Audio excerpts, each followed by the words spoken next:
Have you ever lived a moment so surreal that it felt like someone else's life, someone else's mistake?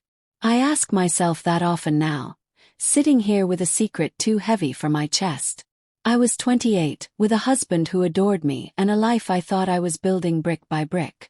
And then he happened. A man more than twice my age. A man who should have been a passing shadow, a harmless encounter. But he wasn't. And now I'm pregnant, with a truth I can't bury and a decision that could rip my world apart. My name is Layla. I live in Atlanta with my husband Mark, a kind-hearted man who works as an ER nurse. We've been married 4 years, and while our life wasn't glamorous, it was steady. Mark was my safe place. Gentle, warm, and utterly predictable. Maybe too predictable. I met Henry through my job. I work in real estate, and Henry owned a stretch of dilapidated properties on the outskirts of town. He was 64, retired from construction, and spoke in a slow, gravelly voice that made every word feel deliberate. His thick gray beard and sun-worn face made him look like a man who had lived too many lives. He wore suspenders unironically and drank black coffee at all hours. I should have seen the warning signs right then. It started professionally. He wanted to sell off a few properties, and I was assigned to help. I met him every other Thursday at this dusty corner diner just off Route 49. He always ordered pie, and I always took notes. Our conversations were clipped at first. Business, taxes, zoning laws.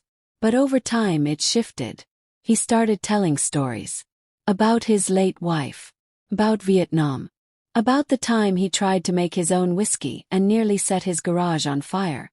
I laughed more in those meetings than I had in months. Not because he was funny, but because he was alive in a way I hadn't felt in a long time. He noticed things. He remembered what color blouse I'd worn 2 weeks ago. Mark didn't even notice when I dyed my hair.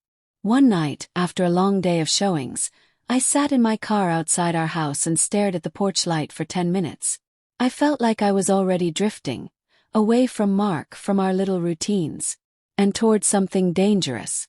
Something that smelled like coffee, cigarettes, and regret. The first time it happened, I told myself it was a mistake. I'd met Henry at the property site, just to hand over a contract for his signature. It had started raining, one of those sudden southern downpours that soaks you in seconds. I ducked into his truck, laughing, wet hair clinging to my cheeks. He looked at me, really looked, and there was something in his eyes. A hunger, but also something softer. Like he knew I was lonely in a way no one had dared acknowledge. "You're soaked," he said, brushing a strand of hair from my forehead. And then he kissed me. It was wrong. I knew it. But my body didn't resist. I let it happen. I let his calloused hands slide over my skin. I let myself fall into something that felt like warmth in the middle of a cold season. Afterwards, I sat in my car, staring at my shaking hands. I told myself it was a lapse. A one-time thing. A heat-of-the-moment idiocy. But it wasn't. We met again. And again. Each time I told myself I could stop. That I was still in control. But Henry had a way of making me feel seen. Not just desired but understood. He asked about my dreams. He remembered that I used to paint and asked why I'd stopped. Mark never asked me about my art. One evening, Henry cooked me dinner at his cabin by Lake Burton. We ate on a creaky dock, legs dangling over the water, fireflies blinking in the trees. He told me I reminded him of his wife when she was young. "You've got a sadness to you," he said quietly. "Same kind she had. Like you're holding your breath in your own life." Cried that night. And I didn't know if it was guilt or longing or something in between. Then 2 weeks later I missed my period. First I thought it was stress. But then the nausea began. The tenderness. The creeping certainty.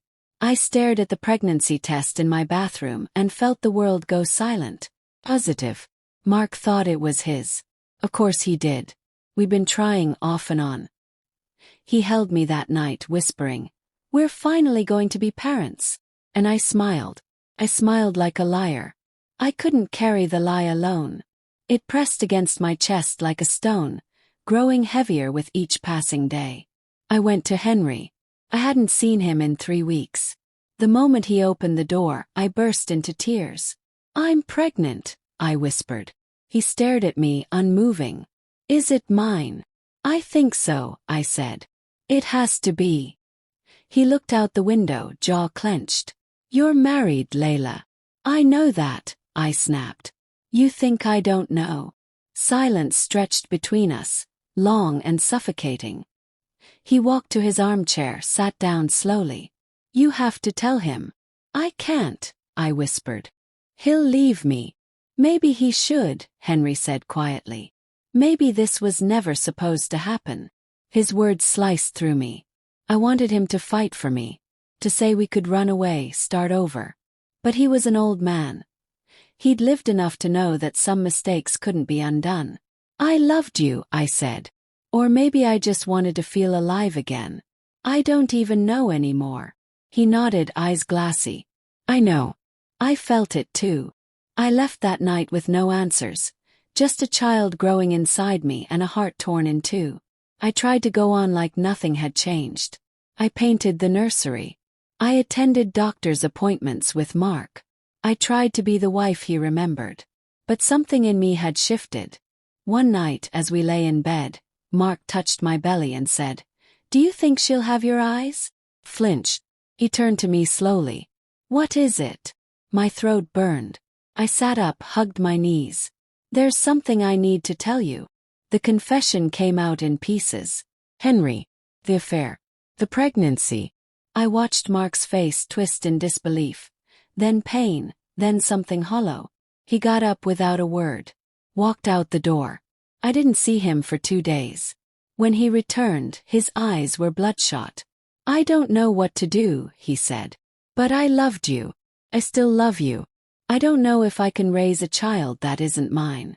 But I don't want to lose you. Mark and I are still together. For now. The baby, a girl, was born last month. She has Henry's eyes. There's no hiding that. We told friends it was a one-night mistake, that Mark decided to forgive. People whisper. I can feel it when they look at us too long. But we pretend. We perform love the way people expect to see it. Henry hasn't reached out. I don't know if he ever will. I sometimes imagine him alone in that cabin, sitting by the dock, wondering what might have been. I wonder too. There are days I look at my daughter and feel an aching love I didn't know I was capable of. And then there are moments when guilt wraps around my ribcage like a vine. I wonder what kind of woman I've become, capable of betrayal, of deception, of hurting the one person who loved me purely. But life isn't made of clean lines. It's messy, jagged, full of choices we never thought we'd make. Some nights I paint again. I haven't told Mark. It's my quiet penance. I paint rivers, empty chairs, the silhouettes of trees at dusk. And every once in a while, I paint an old man on a dock, his hand outstretched toward the water, waiting for something he knows will never return. We carry our sins like shadows, always behind us, sometimes beside us. But I've learned that love, in all its fractured forms, doesn't always come with forgiveness.